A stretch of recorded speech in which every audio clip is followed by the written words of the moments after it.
अगर आप भगवान के भरोसे रहेंगे, भगवान पे भरोसा रखेंगे, तो आपको वही मिलेगा जो भगवान ने आपके तकदीर में लिखा है।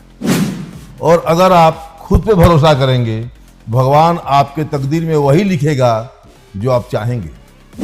तो अब आप जुड़ना शुरू कर चुके हैं लॉ लर्निंग बेंच से। लॉ लर्निंग बेंच में जब आप आएंगे तो आपका खुद पे भरोसा बढ़ेगा।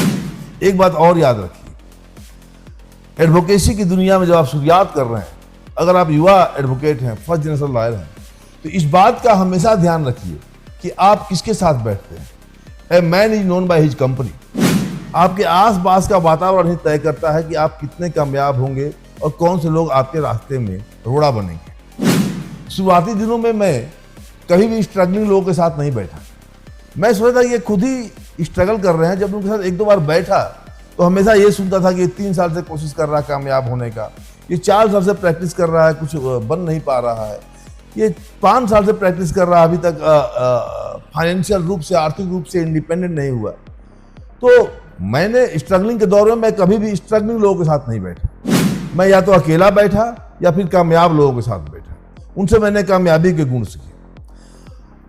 इसमें यह है कि आपको कामयाब होना है ना, तो कामयाब लोगों के सपने का पीछा मत कीजिए। बहुत लोग कहते हैं कि अगर आपके पास 1000 रुपया हो तो आप 5 स्टार होटल में जाके चाय पिए, फिर आपको वहां कामयाब लोगों की संगत मिलेगी। नहीं, चाय पी लेंगे तो आपने अधूरी मंजिल प्राप्त की। आप ये सोचिए कि जो 1000 रुपये की चाय, एक चाय 1000 रुपये जो 5 स्टार होटल में पिया है, वो उस तक पहुंचने के लिए उसने कितना मेहनत किया है। आप उस मेहनत का पीछा कीजिए। एक दिन कामयाब लोगों के साथ बैठने से कुछ नहीं होने वाला है। आप अकेला भले ही बैठे, लेकिन स्ट्रगलिंग लोगों के साथ, क्योंकि निगेटिविटी फैलती है, वो आपके दिमाग में ऐसा जहर भर देंगे कि आप कभी पॉजिटिव सोच ही नहीं सकते। इन सब बातों को और अपने पर्सनालिटी को डेवलपमेंट करने के लिए मैं आपको जल्दी ले चलूंगा लॉ लर्निंग बेंच में, और भेज रहा हूं एक फीडबैक फॉर्म।